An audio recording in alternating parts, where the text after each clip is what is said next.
Hello बच्चों, कैसे हो? टुडे विल स्टार्ट नया टॉपिक आज स्टार्ट करेंगे कि किसी भी दो पैरेलल वायर के बीच में फोर्स ऑफ अट्रैक्शन कैसा रहता है। अट्रैक्शन होता है कि रिपल्सन रहता है, कब होता है अट्रैक्शन, कब होता है रिपल्सन। तो उसमें बड़ा कन्फ्यूज़न रहता है। आज इस कन्फ्यूज़न को पूरा दूर करेंगे। बच्चे बहुत ज़्यादा इसमें डाउटफुल रहते हैं कि किस डायरेक्शन में करंट किधर जाए जिससे कि वायर अट्रैक्ट करते हैं। इसका फॉर्मूला कई बार एग्जाम में डायरेक्ट आया है और न्यूमेरिकल्स इसके आते ही रहते हैं। तो इसलिए इस चीज टॉपिक को अच्छे से समझेंगे आज हम लोग कि किसी भी दो करंट कैरिंग वायर में करंट फ्लो हो रही हो, अब वायर रखे हैं पैरेलल, तो इनके बीच पर फोर्स पर यूनिट लेंथ का फॉर्मूला कैसे निकालेंगे। तो इसके लिए हम क्या करेंगे, suppose we will consider two wires, एक I1 और दूसरा हमने I2। इनके बीच का सेपरेशन लिया हमने D is the separation between two wire. अब ध्यान से देखो, इसमें कोई मैग्नेटिक फील्ड नहीं है, मतलब पहला वाला वायर और दूसरा वायर दोनों आपस में एक दूसरे को मैग्नेटिक फील्ड क्रिएट करेंगे। अब कैसे क्रिएट करेंगे, कैसे क्या होगा वो हम लोग, तो ये सबको पता है कि यहाँ ये वायर करंट ऊपर जा रहा है इनफाइनाइट फॉर्म में, तो इसके चारों तरफ मैग्नेटिक फील्ड होगा, वो इसके पास आएगा। ठीक है, तो इसमें फोर्स का फॉर्मूला करंट कैरिंग वायर के लिए क्या होता है, आपने पढ़ा था, F equal to I L B sine theta. ये फॉर्मूला होता है, आई एल क्रॉस बी होता है। मेन फॉर्मूला क्या होता है वेक्टर फॉर्म में, F equal to I L cross B. अब डायरेक्शन देखते हैं। अब देखो करंट ऊपर जा रहा है, मैग्नेटिक फील्ड कहाँ जाएगा, बाहर से अंदर, अंदर से बाहर, बाहर से अंदर, अंदर से बाहर। तो मतलब यहाँ दूसरे वाले वायर पर मैग्नेटिक फील्ड फर्स्ट वायर की वजह से दूसरे वाले वायर पर किधर जा रही होगी, बाहर से अंदर की तरफ। तो बाहर से अंदर क्या होता है, क्रॉस होता है। तो B1 क्रिएट किया फर्स्ट वायर ने 2 पर मैग्नेटिक फील्ड। अब देखो सेकंड वाला वायर तो अब करंट प्रोड्यूस कर रहा है I2, मैग्नेटिक फील्ड इस पर आ गया 1 की वजह से B1, तो इस पर एक फोर्स लगने लगेगा।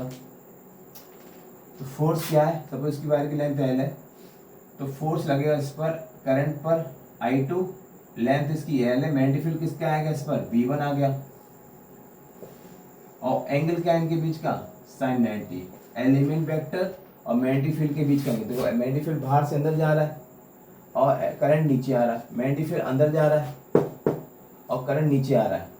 तो बताओ इनके बीच का एंगल कितना बनना है, मैग्नेटिक फील्ड अंदर करंट नीचे, तो एंगल क्या बनना है, देखो साफ दिख रहा है, एंगल क्या बनना है 90 डिग्री बनना है। तो sin 90 कितना होता है 1 होता है। तो मैग्नेटिक फोर्स फॉर्मूला क्या बना, I2L B1। अब B1 क्या होता है, किसी भी इनफाइनाइट लॉन्ग वायर के लिए मैग्नेटिक फॉर्मूला क्या पढ़ा है आपने, नहीं याद है तो याद कर लो। B होता है म्यू नॉट अपॉन 4 पाई 2I अपॉन R। R मतलब क्या, पोजीशन। तो इसकी पोजीशन क्या है, यहाँ से दूरी D है, करंट क्या है इस पर I1, B1 निकाल आएगा। तो यहाँ से फोर्स निकला 2, ये F2 है, दूसरे वायर पर फोर्स निकला I2L म्यू नॉट अपॉन 4 पाई 2I1 अपॉन D। तो L को नीचे ले आओ, तो force second wire per unit length निकलेगा म्यू नॉट अपॉन 4 पाई 2I1 I2 अपॉन D। और D क्या होता है, दोनों वायर के बीच का सेपरेशन। अब बात आती है डायरेक्शन की, फोर्स वेक्टर क्वांटिटी होती है, डायरेक्शन बताएगा। कैसे पता करेंगे, करंट नीचे, पाम रूल, सेम शानदार पाम रूल, जिधर थंब फिंगर हथेली, तो एलिमेंट वेक्टर कहाँ जा रहा है, जिधर करंट की दिशा है, करंट कहाँ है नीचे, मैग्नेटिक फील्ड कहाँ है अंदर, फोर्स किधर लगेगा रिपल्सन का, तो ये वायर इधर भागेगा, तो F2 फोर्स इधर लगेगा। अभी अब फॉर्मूला क्या होगा फोर्स पर लेंथ का, म्यू 4 पाई 2I1 I2 upon D। Same कहानी वन वायर पे होगी, कौन क्रिएट करेगा, I2 वाला। कैसे क्रिएट करेगा देखो, इसको नोट करो फिर आगे चलते हैं। सेम इसी का रिवर्स करना है, कुछ नहीं करना है। चलिए अब इसमें क्या करना है, देखो ध्यान से, सिमिलरली लिख देना, सिमिलरली करके। कैसे, करंट आ रहा है नीचे, करंट नीचे आ रहा है, इसके चारों तरफ मैग्नेटिक फील्ड होगा, अंदर से बाहर, अंदर अंदर अंदर अंदर, तो यहाँ पूरी रीजन में अंदर मैग्नेटिक फील्ड जा रहा है, तो बाहर से अंदर के लिए क्या आएगा, डॉट आएगा, क्रॉस आएगा, क्रॉस आएगा। ठीक है, मैग्नेटिक फील्ड क्या है इसका, V2 हो गया, तो V2 ने क्रिएट किया, V2 वायर करंट I2 वाली ने मैग्नेटिक फील्ड क्रिएट किया 1 पर। तो बताओ फोर्स लग रहा है 1 पर, करंट है इसमें 1, लेंथ क्या है L, मैग्नेटिक फील्ड क्रिएट किया किसने, दूसरे वाले ने, पड़ोसी ने क्रिएट किया। तो इसका फॉर्मूला क्या लगेगा, मैग्नेटिक फील्ड V2 का फॉर्मूला क्या बनेगा बताओ, यहाँ रख दो बस, I1L mu naught upon 4 pi two I2 upon D, इनके बीच का गैप भी सेम है, डी रहेगा, तो इसको लिख सकते हैं F1/L, तो mu naught upon 4 pi two I1I2 upon D. ये भी फॉर्मूला निकला फोर्स पर यूनिट लेंथ का। तो डायरेक्शन देखो क्या होगी, सबसे तो डायरेक्शन प्रॉब्लम आती है, करंट दिशा में थंब, मैग्नेटिक फील्ड अंदर, हथेली कहाँ जा रही है, इस तरफ, हथेली इस तरफ आ रही है,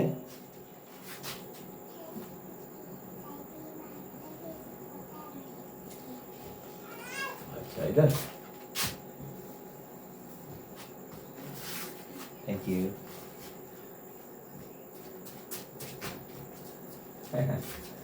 तो इस तरफ फोर्स आएगा रिपल्सन का F1। थैंक यू खुशी।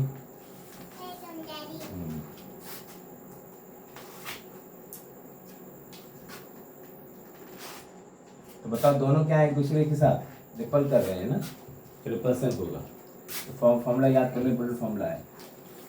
तो बताओ अगर करंट दोनों में अपोजिट जा रहा है तो रिपल्सन, अगर मैं यही चीज पूछूं आपसे, दोनों वायर में करंट सेम डायरेक्शन में तो क्या होगा, ऑब्वियसली सब बताएंगे अट्रैक्शन होगा। तो इस चीज को ध्यान रखें, अगर करंट अपोजिट है तो रिपल्सन कराएंगे, और सेम डायरेक्शन में तो अट्रैक्शन होगा। फॉर्मूला दोनों के लिए सेम निकला, देखो mu naught 4 pi two I1I2 upon D. ठीक है, थैंक यू।